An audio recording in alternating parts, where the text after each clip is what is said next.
अस्सलाम वालेकुम, मैं हूं अली रज़ा और आप देख रहे हैं मेरा यूट्यूब चैनल केमिस्ट्री वर्ल्ड।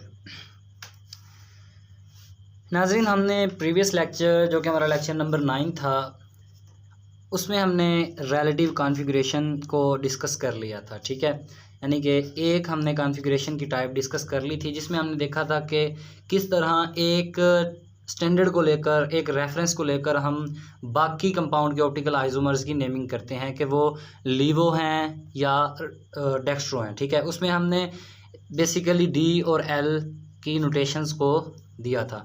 अब उसमें हमने लास्ट में एक इसका ड्रॉबैक देखा था कि जो डेक्स्ट्रो था, तो वो जब हम मर्क्यूरिक ऑक्साइड से उसका रिएक्शन करवाते थे उसकी प्रेजेंस में, तो वो जाकर लीवो में कन्वर्ट हो जाता था।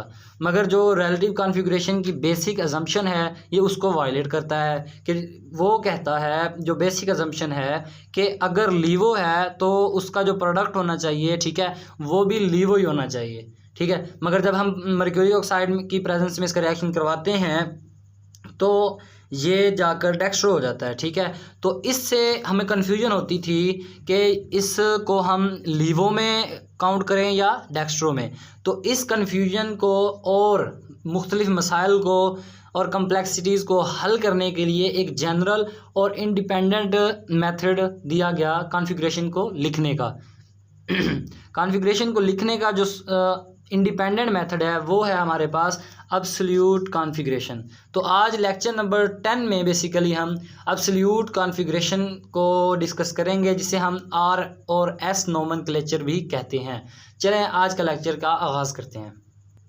जैसे मैंने आपको बताया कि आज हम डिस्कस करने जा रहे हैं अब्सोल्यूट कॉन्फ़िगरेशन, आर या एस नोमेनक्लेचर। तो ये सबसे पहले इसको हमने पेश क्यों किया, ठीक है, इसको हम डिस्कस क्यों कर रहे हैं? टू अवॉइड कन्फ्यूजन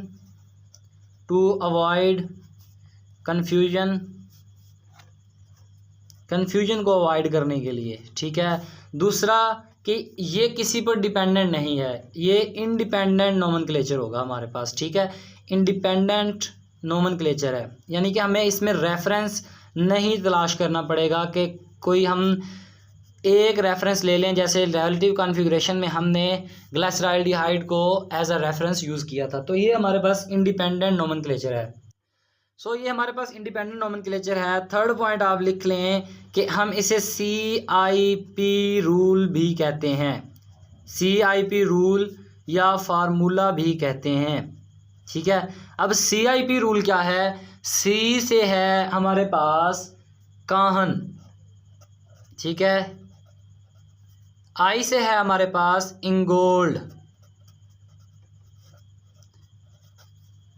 और हमारे पास P से मुराद है प्रीलॉग। ये कोई टर्म्स नहीं है, ये हमारे पास CIP, एक ये काहन साइंटिस्ट था, एक इंगोल्ड था और प्रीलॉग था। इन्होंने 1966 में एक independent without any reference compound, यानी कि किसी कंपाउंड के रेफरेंस के बिना पर बग़ैर एक नोमेनक्लेचर दिया हमें ऑप्टिकल आइसोमर्स को डोनेट करने का, रिप्रेजेंट करने का। वो हमारे पास CIP रूल या फार्मूला कहलाता है, काहन इंगोल्ड प्रीलॉग।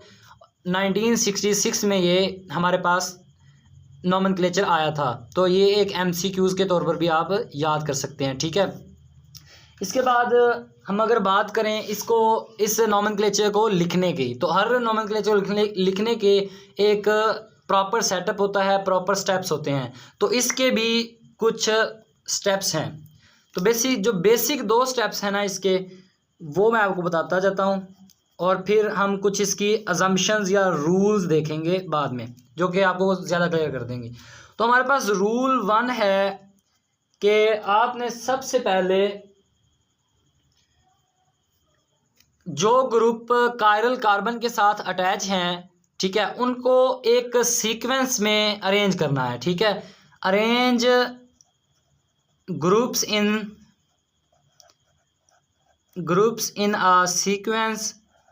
अब सीक्वेंस में किस तरह करना है, ये भी एक क्वेश्चन है कि सीक्वेंस में तो वो होगा प्रायोरिटी ऑर्डर की सीक्वेंस होगी। ठीक है, सबसे पहले जो प्रायोरिटी ऑर्डर में आएगा वो सबसे पहले नंबर पे, फिर उससे नीचे वाला, उससे नीचे वाला। अब प्रायोरिटी ऑर्डर में किस तरह करना है ये मैं आपको आगे जाकर बताता हूँ जब हम इसके रूल्स या कुछ गाइडलाइंस देखेंगे RS नोमेनक्लेचर को लिखने के लिए। सबसे पहले आप फिलहाल 2 स्टेप्स देख लें कि अरेंज करना है कायरल सेंटर के गिर्द जो ग्रुप्स हैं उनको एक सीक्वेंस में, प्रायोरिटी ऑर्डर के सीक्वेंस में।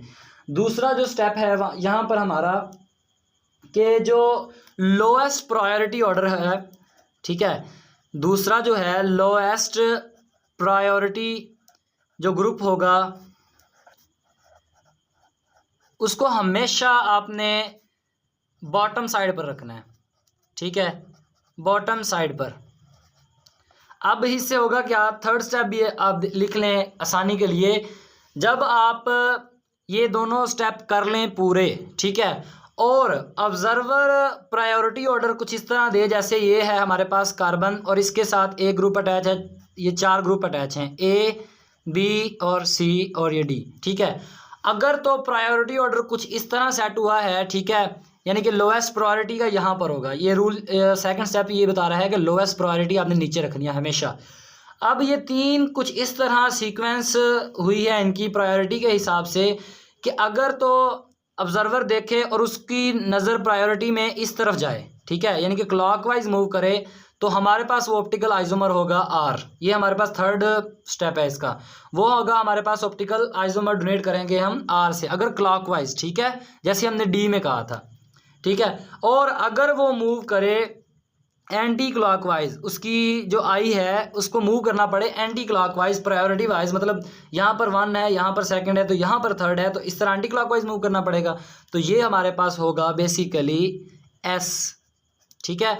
इस तरह हम बताएंगे कि ये हमारे पास R या S है, ठीक है। ये तो आपको पता चल गया सिंपल सा रूल कि आपको किस तरह R और S नोमेनक्लेचर, ठीक है, डोनेट करना है, ठीक है, देना है किसी भी ऑप्टिकल आइसोमर को। अब इसको लिखने के लिए कुछ गाइडलाइंस हैं हमारे पास कि किस तरह आप करेक्ट RS नोमेनक्लेचर लिख सकते हैं। तो चलें उनको डिस्कस करते हैं। 5-6 हमारे पास गाइडलाइंस हैं जी। जब हम गाइडलाइंस की बात करते हैं कि किस तरह हम एक सक्सेसफुल RS नोमेनक्लेचर लिख सकते हैं, तो सबसे पहले जो हमारे पास गाइडलाइन है कि आपने आइडेंटिफाई करना है कि एक कंपाउंड आपके पास गिवन है, ठीक है, ऑप्टिकल आइसोमर आपके पास है, आपने उसमें सबसे पहले आइडेंटिफाई क्या करना है, कायरल सेंटर। ये बड़ी बेसिक सी बात है, इसमें कोई मुश्किल बात नहीं कि कायरल सेंटर आपने सबसे पहले ढूंढ लेना है कि कायरल सेंटर उसमें कहाँ है, अगर है तो किस नंबर पर है, कौन सी कार्बन कायरल सेंटर है, ठीक है। दूसरा स्टेप है हमारे पास कि जो सब्स्टिट्यूएंट्स, ठीक है, ये कार्बन, अब हमने कायरल कार्बन ये ढूंढ लिया, ठीक है, ये अब हमारे पास 4 सब्स्टिट्यूएंट्स उसके साथ ऐड हैं, ठीक है। अब आपने क्या करना है कि उन्हें जो सब्स्टिट्यूएंट्स हैं, ठीक है, जो सब्स्टिट्यूएंट्स हैं, सब्स्टिट्यूएंट्स आपको अगर नहीं पसंद आ रहा लफ्ज़, तो जो ग्रुप्स या एटम्स अटैच हैं उनको आइडेंटिफाई करें और सीक्वेंस करें। उन सब्स्टिट्यूएंट्स को जो ग्रुप्स अटैच हैं, ठीक है, उनको आप एक सीक्वेंस में लाएं अकॉर्डिंग टू प्रायोरिटी ऑर्डर। अभी भी ये हम बाद में डिस्कस करेंगे कि प्रायोरिटी ऑर्डर किस तरह देंगे, ठीक है। प्रायोरिटी ऑर्डर में जब आप उनको लिख लेंगे, जैसे मैं फॉर एग्जांपल कहता हूँ, ये 1 है, ये 2 है, ये 3 है, ये 3 है, ठीक है, तो ये सबसे लोएस्ट प्रायोरिटी ऑर्डर नीचे ही होगा, ठीक है। तो इस तरह हम प्रायोरिटाइज भी कर लिया हमने। तीसरा है हमारे पास जो हमने थर्ड स्टेप भी देखा था पीछे कि मूव योर आइज़, ठीक है, मूव योर आइज़। अब अगर तो क्लॉकवाइज मूव करेंगी तो मैं आपको बता चुका हूँ पहले, क्लॉकवाइज होगा तो R, अगर एंटी क्लॉकवाइज होगा, ठीक है, एंटी क्लॉकवाइज मूव करेंगी आइज़। आप यहाँ पर बॉदर ना करें, हम एग्जाम्पल के साथ बड़ा ही क्लियर इसको समझ लेंगे।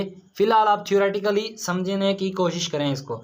एंटी क्लॉकवाइज अगर आइज़ मूव करें, मतलब यहाँ पर तो आपको सीधा एंटी क्लॉकवाइज करेंगी तो यहाँ पर आप S लिखेंगे, ठीक है। अगर यहाँ पर 2 होता और यहाँ पर 3 होता तो आपकी क्लॉकवाइज आइज़ मूव करती तो ये R होता, ठीक है। यहाँ तक आपको क्लियर हो जाना चाहिए। इसके बाद हमारे पास जो फोर्थ है, ठीक है, तो उसको आपने पॉइंट को जहन में नशीन कर लेना है कि ये जो है ना हमारे पास, ये टर्निंग पॉइंट है हमारे पास, ठीक है। टर्निंग पॉइंट इस तरह है कि आप ये देखेंगे कि to assign the configuration for a fisher project, ठीक है। फिशर स्ट्रक्चर अगर आपने लिखना है तो आपने ये जहन में रखना है कि जो प्रायोरिटी ऑर्डर है वो आप कुछ इस तरह देंगे, ठीक है। अब प्रायोरिटी ऑर्डर आप किस तरह सेट करेंगे, ये इसका आंसर का क्वेश्चन का जो आंसर है वो अब मैं देने लगा हूँ कि जो लिगेंड्स अटैच हैं, ठीक है, या जो इसके साथ ग्रुप्स अटैच हैं उनको आप प्रायोरिटाइज करेंगे एटॉमिक नंबर की बेस पर, ठीक है। अब एटॉमिक नंबर की बेस पर किस तरह हम प्रायोरिटाइज करेंगे, atomic number base priority, atomic number base priority किस तरह देंगे कि अगर आपके कायरल कार्बन के साथ एक ब्रोमीन अटैच है, ठीक है, और एक क्लोरीन अटैच है, ठीक है, और एक मिथाइल ग्रुप अटैच है, ठीक है, और एक हाइड्रोजन अटैच है, यानी कि इस कायरल कार्बन के साथ आपका एक ब्रोमीन अटैच है, एक क्लोरीन अटैच है, एक मिथाइल अटैच है और एक हाइड्रोजन अटैच है। अब आपको किस तरह पता चलेगा कि आपने सबसे पहले देखना है कि आपके पास लोएस्ट प्रायोरिटी वाला ग्रुप कौन सा है या एटम कौन सा है। तो यहाँ पर आप देखें कि हाइड्रोजन का एटॉमिक नंबर होता है 1, तो सबसे पहले जो लोवेस्ट होगा, ठीक है, वो हमारे पास हाइड्रोजन होगा, और लोवेस्ट आपने जो लिखना है वो हमेशा बॉटम पर लिखना है, ठीक है। उसके बाद आप देखेंगे कि सबसे हाईएस्ट प्रायोरिटी ऑर्डर किसका है, ठीक है। हाईएस्ट प्रायोरिटी ऑर्डर मतलब किसका होगा, जिसका सबसे ज़्यादा एटॉमिक नंबर होगा, तो वो आपके पास ब्रोमीन का एटॉमिक नंबर सबसे ज़्यादा होता है, तो आप इसको देंगे, ठीक है। तो ये 4 होगा, यानी कि फर्स्ट ये होगा, और फिर उसके बाद क्लोरीन का होता है, और फिर मिथाइल का होता है, फिर हाइड्रोजन का, ठीक है। इस कायरल कार्बन के अगर सीक्वेंस की बात करें तो इस हिसाब से आप प्रायोरिटाइज करेंगे। और अगर यहाँ पर आप ब्रोमीन लगा लें, ठीक है, यहाँ पर मिथाइल लगा लें, और यहाँ पर आप क्लोरीन लगा लें, और यहाँ पर हाइड्रोजन लगा लें, तो आपके ज़हन में थोड़ा सा स्केच आना शुरू हो जाना चाहिए कि ये देखें ब्रोमीन है और क्लोरीन का उसके बाद और फिर उसका मिथाइल होता है, तो ये हम क्लॉकवाइज आइज मूव करेंगे ना हमारी यहाँ तक पहुँचने के लिए, तो ये हमारे पास आर ऑप्टिकल आइसोमर होगा, ठीक है। यहाँ तक आपको क्लियर हो चुका होगा। उसके बाद अगर हमारे पास आइसोटोप्स आ जाएं, ठीक है, आइसोटोप्स आ जाएं, तो वो भी हमारे पास एटॉमिक नंबर की बेस पर ही होगी, एटॉमिक मास की बेस पर ही हम प्रायोरिटाइज करेंगे। प्रायोरिटाइज एटॉमिक मास की नंबर पर अगर करेंगे तो सबसे पहले टी होगी, ठीक है, फिर डी और फिर प्राइमरी। ये हमारे पास आइसोटोप्स का प्रायोरिटी ऑर्डर होगा। मतलब फॉर एग्जांपल हमारे पास नाइट्रोजन की 15 आइसोटोप है और फिर नाइट्रोजन की 14 है, तो 15 हमारे पास नंबर 1 होगा और ये सेकंड होगा। इसी तरह हमारे पास कार्बन 14 हो, ठीक है, फिर कार्बन 13 हो और कार्बन 12 हो, तो इस तरह हम प्रायोरिटाइज करेंगे कि ये 1 और ये 2 और ये 3, इस तरह हम इसको आइसोटोप्स को भी प्रायोरिटाइज करके लिखेंगे। उसके बाद एक और चीज़ हमारे पास आती है, वो ये है कि अगर, ठीक है, कायरल कार्बन के साथ 2 ग्रुप अटैच हैं, ठीक है, यानी कि हम उनके साथ ये, जैसे मैं एग्जांपल लेता हूँ, यहाँ पर ब्रोमीन लगा लें, ठीक है, यहाँ पर CH3 लगा लें और इसके साथ Cl लगा दें, ठीक है, और यहाँ पर CH3 लगा दें और इसके साथ लगा दें आप आयोडीन लगा दें, ठीक है, और यहाँ पर हाइड्रोजन लगा दें। तो यहाँ पर मसला ये है कि जो फर्स्ट कार्बन के साथ फर्स्ट अटैचमेंट है वो भी कार्बन की है, और फिर उसके साथ हाइड्रोजन की अटैचमेंट है, फिर उसके साथ हाइड्रोजन की अटैचमेंट है, तो ये तो हम किस तरह प्रायोरिटाइज करेंगे, ये तो सेम है।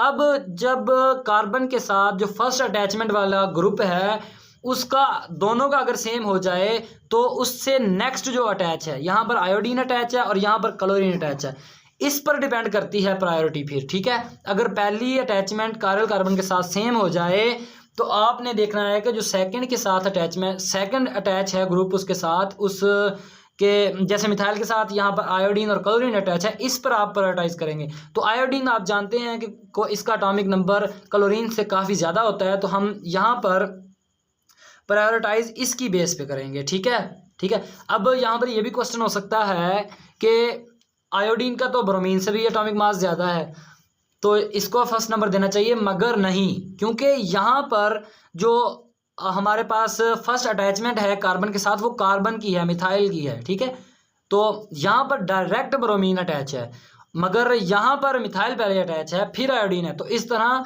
जो फर्स्ट अटैचमेंट है पहले वो देखनी है कि वो किसका एटॉमिक नंबर ज़्यादा है, ठीक है। फिर आपने देखना है कि जो सेकंड अटैचमेंट है बेशक वो आयोडीन हो, बेशक यहाँ पर जिरकोनियम होता, उसका जो मर्जी होता, ठीक है, एटॉमिक नंबर जितना भी ज़्यादा हो वो सेकंड पे चला गया, ठीक है। सेकंड का एटॉमिक मास नंबर बेशक ज़्यादा हो मगर उसकी प्रायोरिटी ऑर्डर फिर सेकंड हो जाएगा, ठीक है। इसमें हमारे पास सेकंड ये हो जाएगा और फिर थर्ड ये हो जाएगा और फोर्थ ये होगा, तो हमारे पास ये भी आर नोमेनक्लेचर होगा, ठीक है।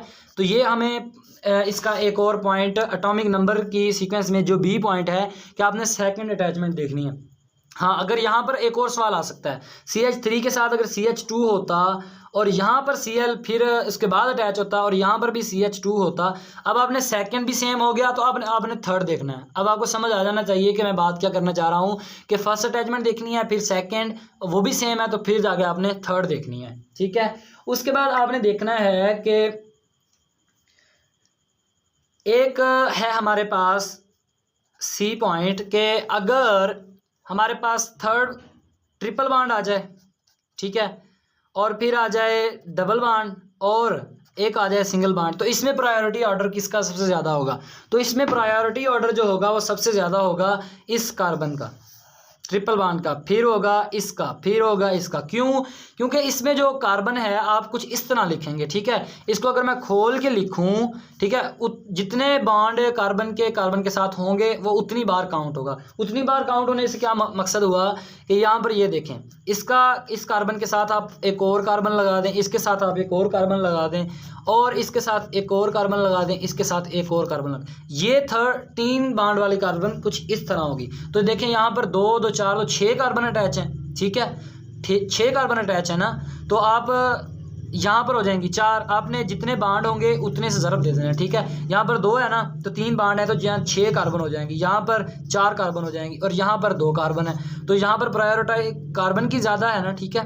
तो कार्बन यहाँ पर 6 है तो बेसिकली इसकी प्रायोरिटी ज़्यादा हो जाएगी हमारे पास।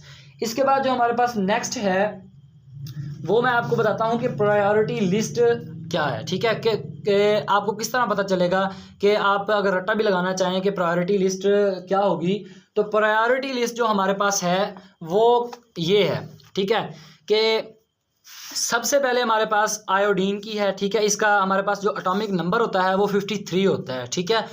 और उसके बाद हमारे पास ब्रोमीन है, फिर क्लोरीन है, फिर SO2R है। SO2R और SR का डिफरेंस प्रायोरिटी में क्यों ज़्यादा है? क्योंकि इसमें 2 ऑक्सीजन भी हैं और ऑक्सीजन के हमारे पास 8 होता है, ठीक है, एटॉमिक नंबर, और सल्फर का हमारे पास 16 होता है। तो फिर SR का मतलब आगे इसके मिथाइल ग्रुप लगा दें, अल्काइल ग्रुप कोई भी लग सकता है। फिर हमारे पास SH है, फिर फ्लोरीन है, फिर ये है हमारे पास। इस तरह ये आप स्क्रीनशॉट ले लें, ठीक है, ये है हमारे पास प्रायोरिटी ऑर्डर। ये हाइड्रोक्साइल ग्रुप देख लें किस सीक्वेंस पर आ रहा है। इस तरह हमारे पास जो प्रायोरिटी ऑर्डर है कुछ इस तरह सेट किया जाता है। चलें अब हम एक प्रैक्टिकल देख लेते हैं कि प्रैक्टिकल एग्जांपल्स को हम नेक्स्ट लेक्चर में देखेंगे। ये लेक्चर पहले ही काफ़ी हमारा लेंथी हो गया है। नेक्स्ट लेक्चर में हम देखेंगे practice questions of RS nomenclature, और उसमें एक और टॉपिक हम छोटा सा ऐड कर लेंगे कि हमारा एरिथ्रो और थ्रियो नोमेनक्लेचर, वो भी इसमें नेक्स्ट लेक्चर में लेक्चर नंबर 11 में हम ऐड कर लेंगे, ताकि एक और छोटा सा मिनी टॉपिक भी हमारा इसमें ऐड हो जाए। ये था आज का हमारा लेक्चर। उम्मीद करता हूँ आपको वीडियो पसंद आई होगी। नेक्स्ट लेक्चर का वेट कीजिएगा। अल्लाह हाफिज़, अल्लाह निगहबान। Thanks for watching.